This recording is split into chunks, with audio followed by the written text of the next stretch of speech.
Nuk e kam menduar kur se një ditë do të më duhej të përballesha me fjalë që çdo nëni trembet.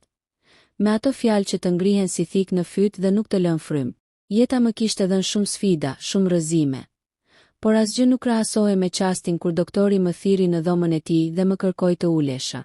Ishte një ulu pak i çuditshëm, i rënd, i ftohtë. Nuk kishte asgjë nga shpresat apo buzëqeshjet e zakonshme që mjekët përpiqen të japin, qoftë edhe me zor.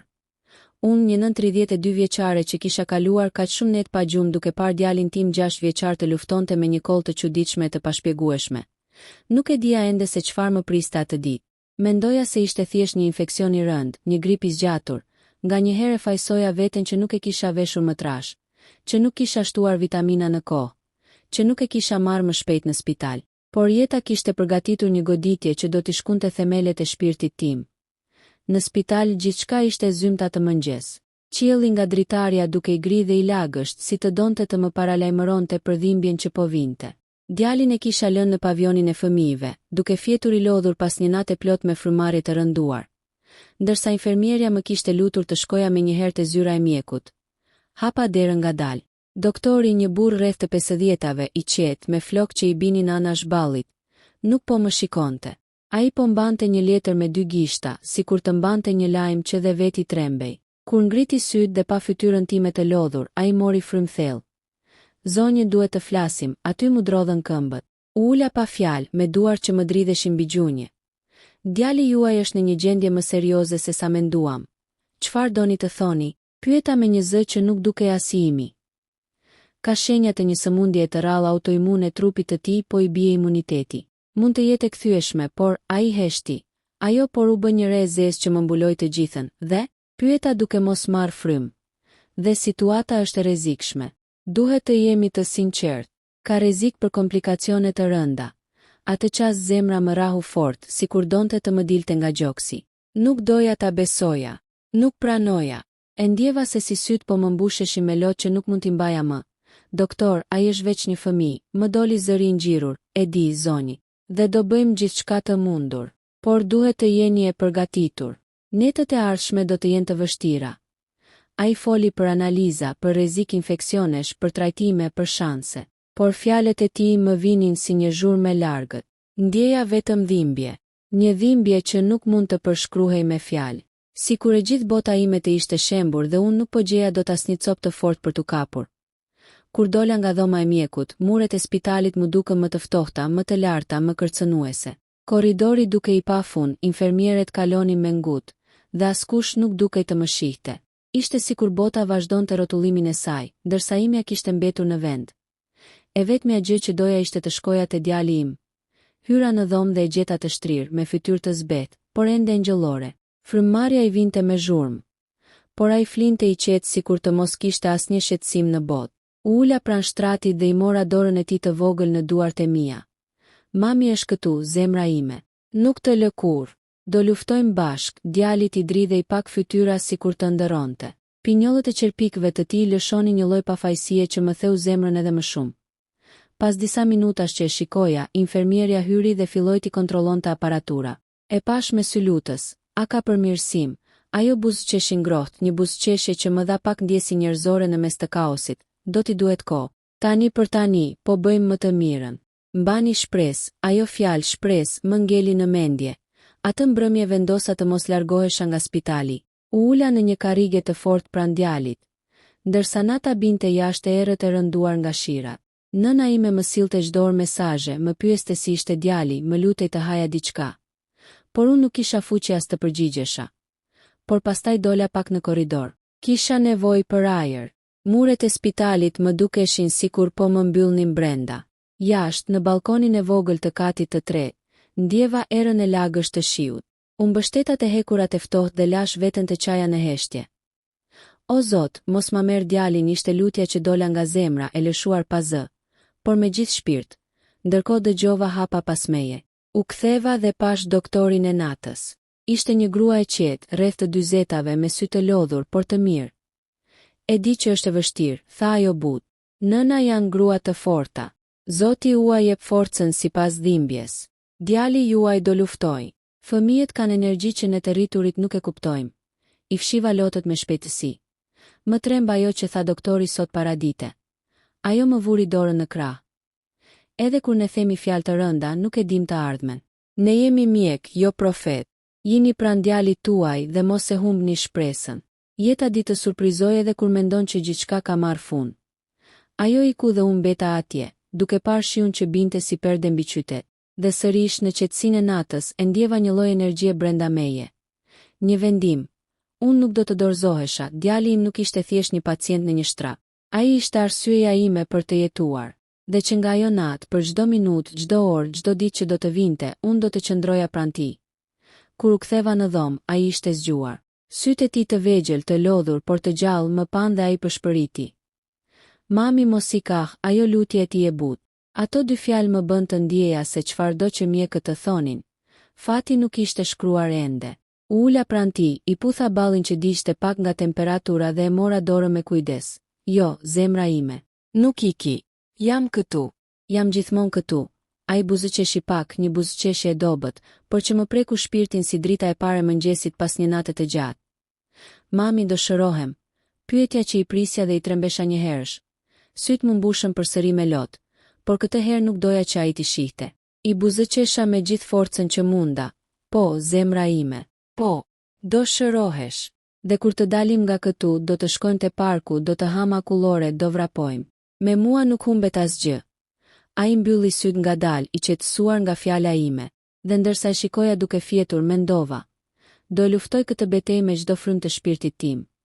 Nuk e dija ende se çfarë sfidash do të vinin.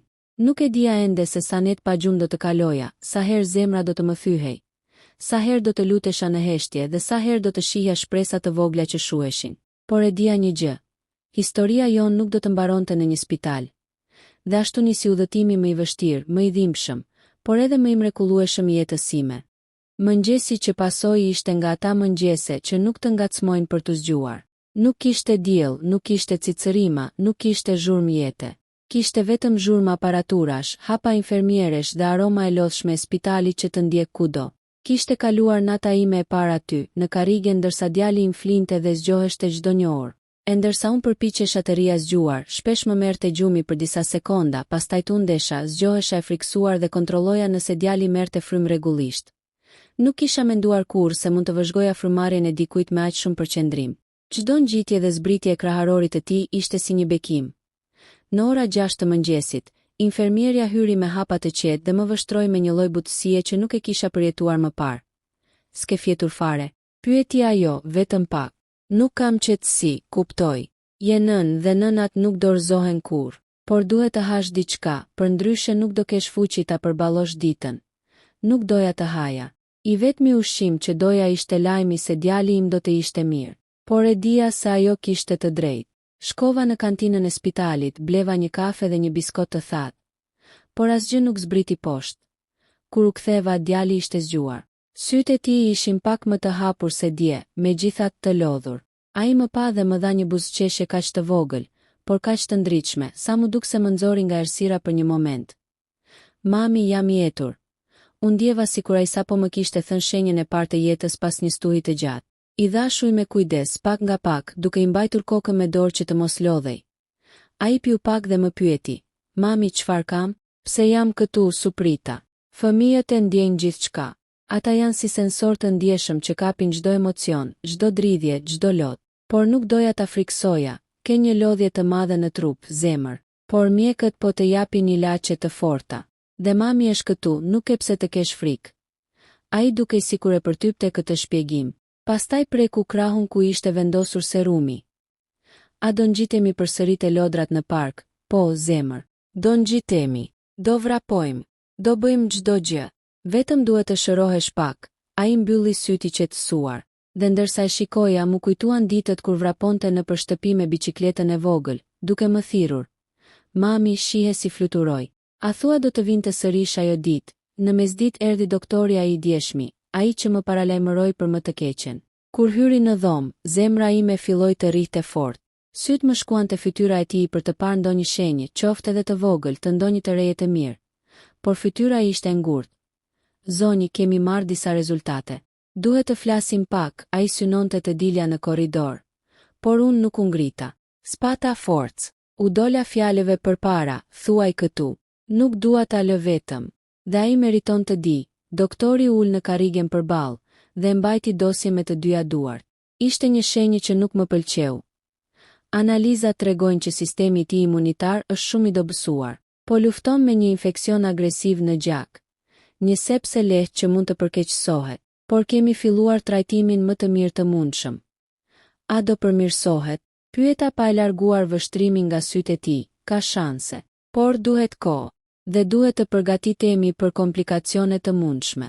Më e rëndësishmja është që ai nuk duhet të marrë asnjë infeksion tjetër gjatë kësaj kohe. Ai është shumë i brisht, ato fjalë shumë i brisht më prenë në shpirt. Më erdhi të bërtas, të qirem, të thëras. Pse ai? Pse fëmia im? Por nuk bëra asgjë. Ria sigur me duart e shtrënguara në prehër, doktori vijoi. Duhet të jeni e fortë, zonjë. Do kemi ditë më të mira dhe ditë më të vështira. Ai u ngrit dhe doli, por në atë çast u ndjeva sikur po më linte në një fushë beteje që nuk e dija si ta luftoja. Ndjeva një boshllëk të madh brenda kraharorit, një nga ato boshllëqe që të marrin frymën. Pas dite doli në pas sfida e parë. Djali filloi të kishte temperaturë të lartë.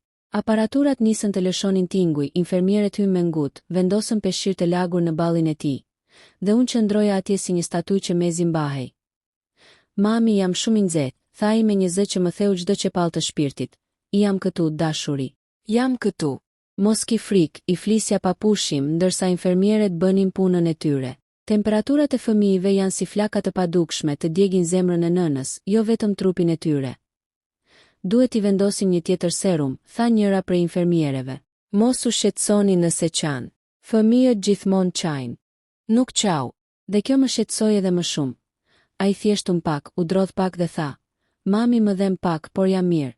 Ato fjalë më goditën më fort se çdo gjë tjetër. Ai donte të më qetësonte. Ai ishte vetëm 6 vjeç, por sillte peshën e një njeriu të rritur. Je shumë i fortë, i thash duke ja puthur duart. Shumë më i fortë se mami, më i fortë se të gjithë, dhe vërtet filloi të përmirësohej. Pas një ore, temperatura zbriti pak. Ai ra në gjumë i lodhur, por i qetë. Unë ula pranë tij, e vështrova fytyrën e tij të vogël dhe preka flokët e tij. Aty në heshtjen e dhomës, për herë të parë që kur erdha në spital, më zuri një ndjenjë e vogël shprese.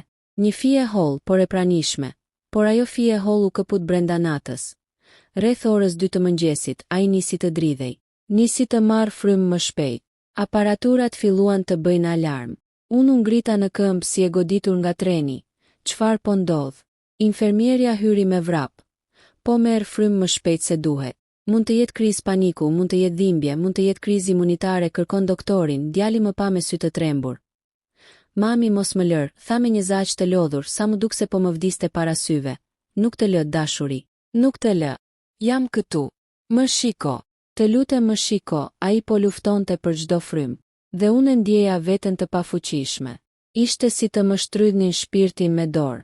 E mora në krah sa munda me gjithë aparaturat e lidhura, e afrova pranë gjoksit tim dhe i pëshpërita.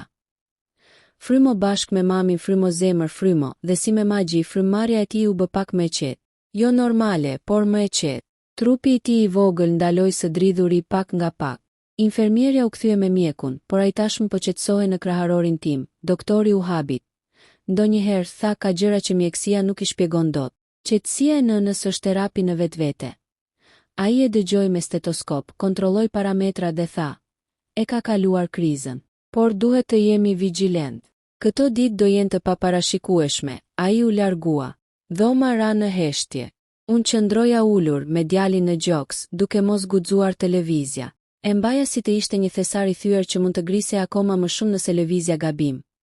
Pas një ore gjumi mbi mua, ai foli nga thellësia e lodhjes. Mami ti e superheroin. Dhe unë e putha në kokë, ndërsa lotët më binin në qafën e tij. Jo, zemër. Superheroj e ti. Ti po lufton. Mami vetëm po ri pranë teje. Në mëngjes, pas kësaj nate të tmerrshme, pash një ndryshim të vogël. Djali po merrte frymë më qetë. Syt nuk i kishte më aq të lodhur. Infermierja që hyri buzëqeshi. Më duket sikur sot kemi një djalë më të fortë, dhe për herë të parë ai kërkoi: "Mami, dua të shikoj një vizatim." Mëra zemra nga gëzimi. E hapa telefonin dhe i vendosa një video të shkurtër me kujdes që të mos lodhej. Ai buzëqeshte dhe ajo buzëqeshje ishte më e fortë se çdo ilaç, ndërkohë doktori hyri. Fytyra e tij sot nuk ishte aq e rëndë sa dje. Po bëm përparime të vogla, tha ai. Dhe në këtë fazë përparimet e vogla vlen sa mirë hapa, ula pranë tij dhe e pyeta.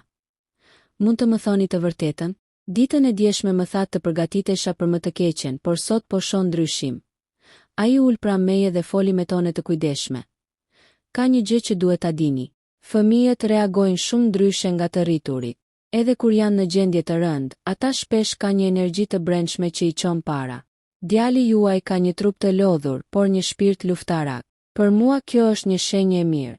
Nuk dua të jap premtime që nuk i di, por ka shpresë. Sot ka shpresë më shumë se dje. Ato fjalë më ngulitën në zemër, doli shpresa. Shpresa që dje ishte një fije holl, sot ishte kthyer në një dritë të vogël. Jo e madhe, por e pranishme, dhe unë vendosa. Do t'i jap forcë çdo sekond, i mora dorën djalit dhe i thash, doja dali im zemë. Ti po lufton dhe mami nuk të lë vetëm. Ai më shtrëngoi gishtin e vogël, dhe aty në atë shtrëngim kaq të dobët, por kaq të fortë, nisa të besoj se kjo histori mund të mos përfundonte me dhimbje. Por betejë sapo kishte filluar. Kur dhimbja, frika dhe shpresa fillojnë të ndërthuren 3 ditë në spital të duken si 3 vite. Koha nuk ecën si zakonisht. Ora nuk ka më 60 minuta. Por ka aq minuta sa ka frymëmarrje të vështira, ngritje temperaturash, shqetësime, frikë dhe lutje. Koha nuk matet më me ditë e netë. Matet me rrahjet e zemrës së djalit tim. Ajo mëngjesi dita e 3 e qëndrimit, solli një ndryshim që nuk e prisja. Kur u zgjua, djali nuk kërkoi ujë, as vizatim, as të fliste me mua. Ai kërkoi vetëm një gjë. Mami, mos u largo as një centimetër. Ula pranë tij dhe ma shtrëngoi dorën me aq fortë sa për trupin e tij të lodhur. Ishte pothuajse një shpërthim energjie. Ndonjëherë fëmijët e sëmur nuk flasin shumë, thjesht ndjejnë. Dhe kjo lloj kërkese më dha kuptimin se ai po ndihej i brisht, shumë i pasigurt për trupin dhe jetën e tij. Nuk largohem, zemër. Nuk largohem as edhe një hap. Jam këtu te koka jote në çdo sekond.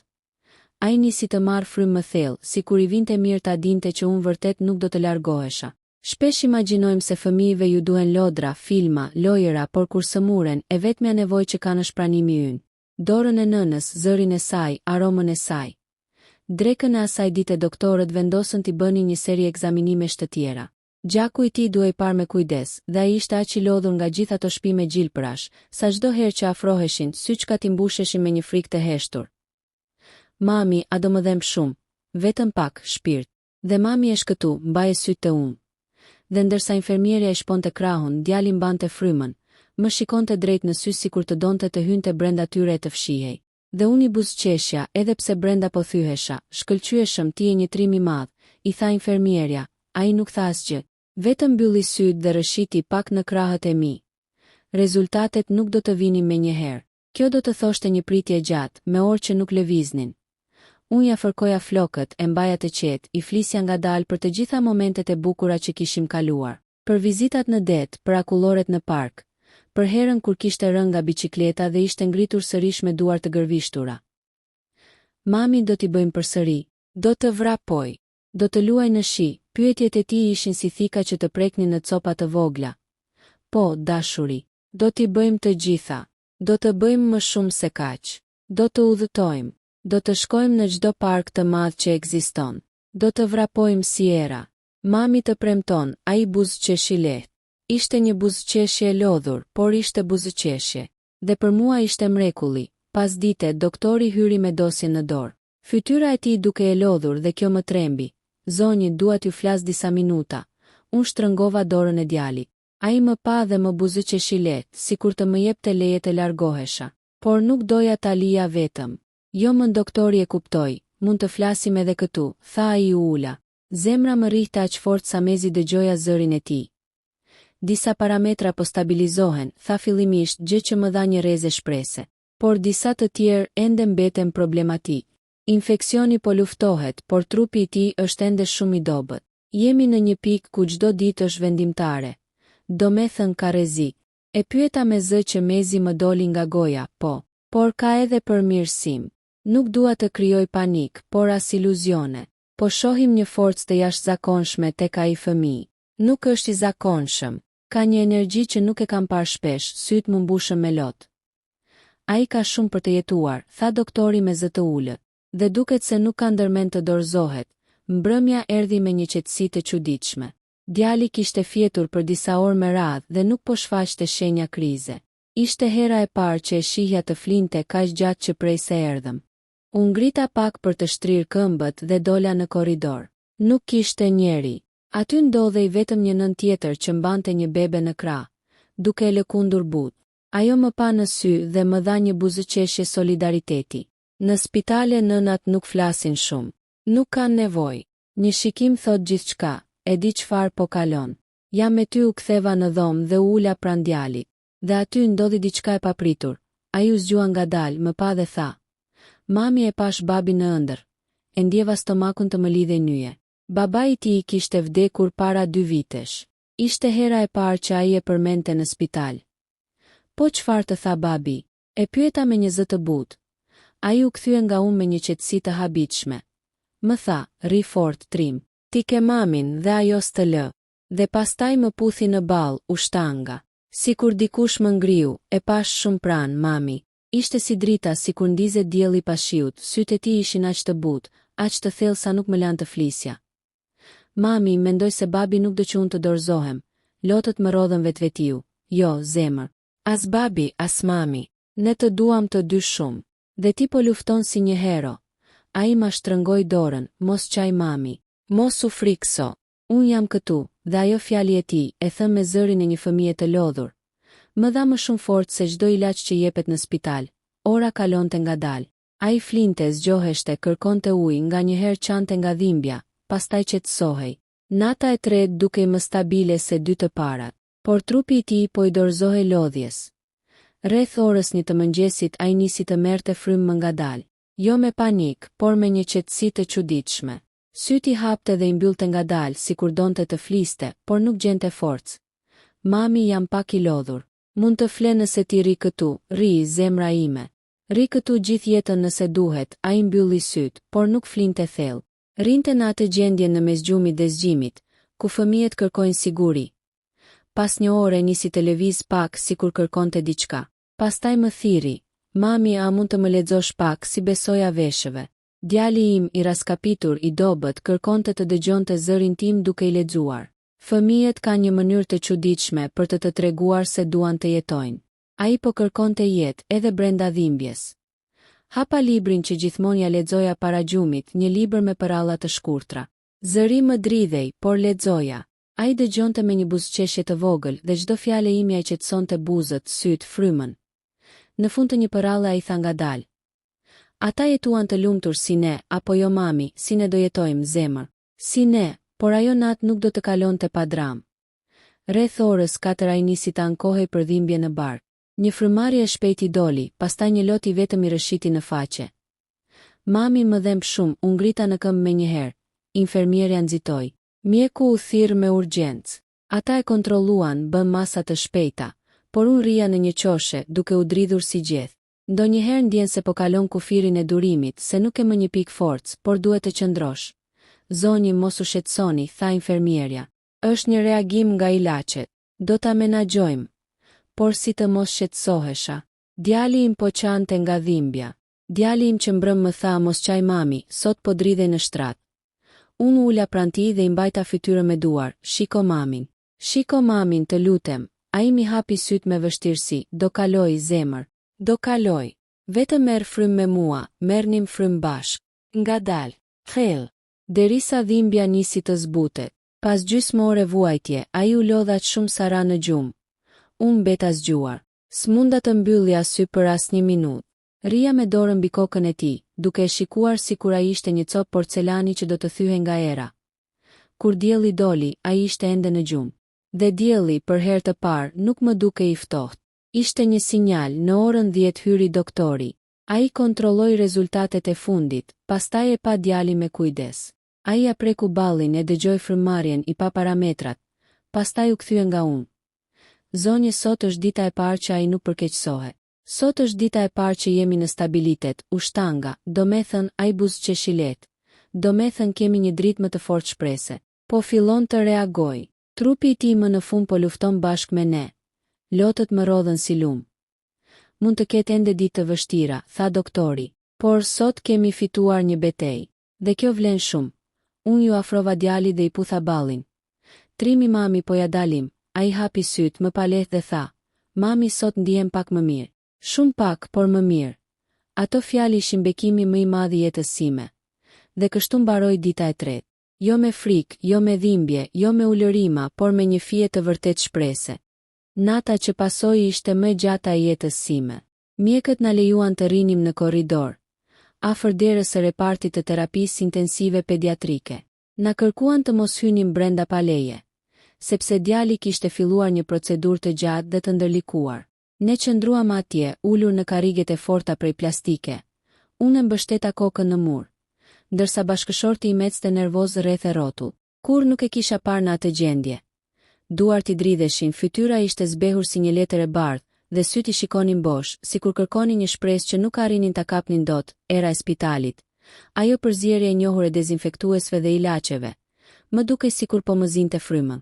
Sa herë që diku dëgjoja hapin e një mjeku, më ngrinte trupi I gjithi. Kisha frikë se mos ishte ai momenti kur dikush do të dilte e do të thoshte, na vjen keq dhe gjithçka do të merrte fund. Por askush nuk dilte. Ora kalonte, njerëzit lëviznin, prindër të tjerë vinin e iknin, ca të thyer, ca me shpresë, e unë isha aty, me një zemër që rrihte aq fort sa më dukej sikur do të më dilte nga gjoksi. Në një moment, diku rreth orës 2 të mëngjesit, pash një infermiere të re që doli me disa dosje në dorë. Ju afrova me vrap. Ju lutem djalin tim si është. Ajo më pa me sy të lodhur, por të butë. Po bëjmë gjithçka që mundemi. Ka përpara një natë shumë të vështirë. Ju lutem, prisni akoma pak. Nuk më tha asgjë konkrete, por mënyra si foli, mënyra si mudrit zëri im teksa e dëgjova më bëri të kuptoj se nuk ishte një natë si të tjera. Ishte nata që do të vendoste gjithçka. Rreth orës 4 të mëngjesit, bashkëshorti im ra në gjumë I ulur në karrige. E mbulova me gjupin tim, ndërsa unë vazhdoja të rija zgjuar. Syt më dhemnin, por nuk mbylleshin dot. Çdo qelizë e trupit tim ishte në alarm. Ndërsa heshtja e korridorit rëndonte mbi mua, në mendje mu rikthyen të gjitha momentet me djalin ton. Si qeshte kur I thosha mami, si vinte vërdall duke rënë me top. Si flinte me kokën në kraharorin tim dhe më mbante dorën fort, sikur jepja siguri. Kuptova se një fëmijë është më shumë se jetë. Është jetë plus arsye për të jetuar. Dhe nuk kisha ndërmend të dorëzohesha. I luta Zotin në çdo mënyrë që dija, në zë, me lot, me mendim, me zemër. Nuk më interesonte më as feja, as rregullat, as protokollet. Doja vetëm që ai fëmijë të jetonte. Në mëngjes, pak pas orës 7, dera e repartit më në fund u hap. Doktori I shëndosh, me mjekër të bardhë dhe syze të rumbullakosura, doli I pari. Nuk desha të shikoja fytyrën e tij, se kisha frikë se mos ajo fytyrë mbante një tragjedi. Ai u afrua, mori frymë thellë dhe tha, e kaloj natën më të rrezikshme. Ka ende rrezik, por djali është luftëtar. Mu mjegulluan syt me një herë, ndërsa bashkëshorti im u ngrit me vrap. Do të thotë se? Pyeta unë me zë qërmezje dëgjova. Do të thotë se është gjallë dhe po I përgjigje trajtimit më mirë se sa prisnim. Unë ula në tokë dhe fillova të qaja me zë, jo nga dhimbja, por nga një lloj gëzimi I frikshëm, të cilit I trembesh më shumë se dhimbjes. Aty ku ishte dhimbje e pastër, filloi të hape një dritare shprese. Na lejuan ta shikonim vetëm për disa sekonda. Ai ishte ende I lidhur me shumë aparatura, me tuba që kalonin nëpër trupin e vogël. Jehona e monitorëve dhe bip-bip e ritmike më ngrinin adrenalinën. Por gjithçka që shihja, pavarësisht gjithë frikës, ishte fakti se ai po merrte frymë. Ai po luftonte, I vendosa dorën mbi ball. Ishte I ftohtë, por I gjallë. Mami është këtu, I përshpërita, mos u dorëzo. Nuk e di nëse më dëgjoi, por një gisht I tij u drodh pak. Dhe për mua ajo lëvizje ishte më e madhe se çdo mrekulli. Pas 2 ditësh të tjera të tensionuara, doktorët na njoftuan se trupi I tij po reagonte shumë mirë. Analizat e gjakut filluan të stabilizoheshin, inflamacioni po binte, dhe rreziku I sepsis po zbehej. Organizmi I tij po bën një punë të jashtëzakonshme, tha doktori. Por duhen edhe ditë. Nuk kemi mbaruar. Nuk e kisha iden se sa të gjata janë ditët nëpër spitale. Çdo orë është si një kapitull I gjatë, I mbushur me lutje, frikë, shpresë, e pastaj një cikël I ri që fillon nga e para. Flinim pak, hanim edhe më pak, por nuk na interesonte. I vetmi ritëm që ndiqnim ishte ai I monitorit të djalit ton. Çdo bip I tij ishte jetë. Një mbrëmje, ndërsa po pinim një kafe të ftohtë në korridor, doktori na thiri. Dua të bisedoj pak me ju. Na çoi në një dhomë të vogël, të bardhë, ku kishte një tavolinë dhe disa dosje. Ai u ul dhe na pa me një shikim serioz. por jo të frikshëm si herën e parë. Jeni prindër të jashtëzakonshëm, tha. Sot dua t'ju them diçka të rëndësishme. Djali juaj është në fazën ku çdo ditë që kalon është fitore. Nëse vazhdon kështu, ka shumë gjasa të shërohet plotësisht. Plotësisht. Ke përsërita me zë të dridhur, po. Pa pasoja. Pa dëmtime. Pa asnjë shenjë që të tregoj çfarë ka kaluar. Isha paralizuar nga emocionet. Bashkëshorti i më shtrëngoi dorën kaq fort sa mezi e ndjeja. Lotët na rridnin të dyve pa u përmbajtur, pastaj doktori shtoi, por dua t'ju them edhe diçka tjetër. Djali juaj shpëtoi sepse e sollët në kohën e duhur. Nëse do të kishit vonuar edhe pak, nuk do të ishim duke folur sot. Ato fjalë më ranë si rufe.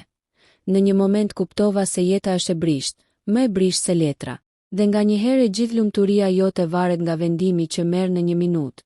Ditët kaluan. Djali u çlirua nga një aparat, pastaj nga një tjetër. U zgjua, hapi syt. Dhe hera e parë kur më pa në fytyrë, ishte si lindja e dytë. Ai u përpoq të buzëqeshte, por ishte i lodhur shumë. Megjithatë u përkula mbi të dhe e putha papushim. Mami të do zemër, i thash. Edhe unë për shpëritja ime zë të dobët u shkatërova nga gëzimi, por historia jon nuk mbaroi këtu. Mjekët na paralajmëruan se faza e shërimit kishte rreziqe. Rishfaqja e infeksionit, komplikimet pas antibiotikëve, dobësia e trupit të tij, ishin të gjitha sfida që duhet i kaloni me kujdes. Vetëm sa atëherë ndodhi diçka që askush nuk e priste. Një komplikim i ri, aq i papritur sa na tronditi sërish të gjithëve. Një krizë që rrezikoi gjithë progresin e tij. Dhe kësaj here nuk ishte vetëm infeksioni, ishte diçka krejt tjetër. Ashtu siç menduam se gjithçka po shkonte drejt normalizimit, ndodhi ajo që askush nuk e priste. Ishte mëngjes herët, rreth orës 6, kur një infermiere hyri me nxitim në dhomë. Ja pash fytyrën dhe menjëherë kuptova se diçka nuk shkonte. Ajo mblodhi kablot e monitorit me shpejtësi dhe thiri emrin e një doktori nëpërmjet interfonit. Doktor, kemi një situatë te dhoma 12. Shpejt. Mu ngrit zemra në fyt. Djali sapo kishte filluar të flinte qetësisht pas një nate të lodhshme. Ai hapi pak syt, por më pas trupi i tij nisi të dridhej lehtë. E pash monitorin, ritmi i zemrës po ngrihej në mënyrë të çrregullt, shpejt, shumë shpejt. Jo përsëri, o Zot, çfarë po ndodh? Bërtita, ju lutem dilni jashtë, tha infermierja, ndërsa dy të tjera hyn me nxitim dhe nisën të vendosnin pajisje shtesë. Nuk munda të lëvizja. Këmba ime refuzonte të më binte. Isha ngulur në vend si një statuj, pa ajër, pa fuqi. Vetëm kur doktori hyri duke vrapuar dhe më pa me atë shikimin e tij të prerë. Mu deshti bindesha. Ju dua jashtë menjëherë, tha ai me një ton që nuk linte vend për debat. Bashkëshorti i më kapi nga krahu dhe më tërhoqi drejt derës. Mbylla syt teksa po dilnim nga dhoma, sepse nuk doja të shija çfarë po ndodhte brenda. E vetmja gjë që më dëgjohej ishin aparaturat që binin me alarme të çrregullta. E vetmja gjë që më mbante në këmbë ishte frika. Frika se mos kjo ishte ajo minuta e mallkuar që doktori na kishte paralajmëruar që në fillim. Ulëm të dy në korridor, por unë nuk mund të rija ulur. Unë ngrita, pastaj rash prap.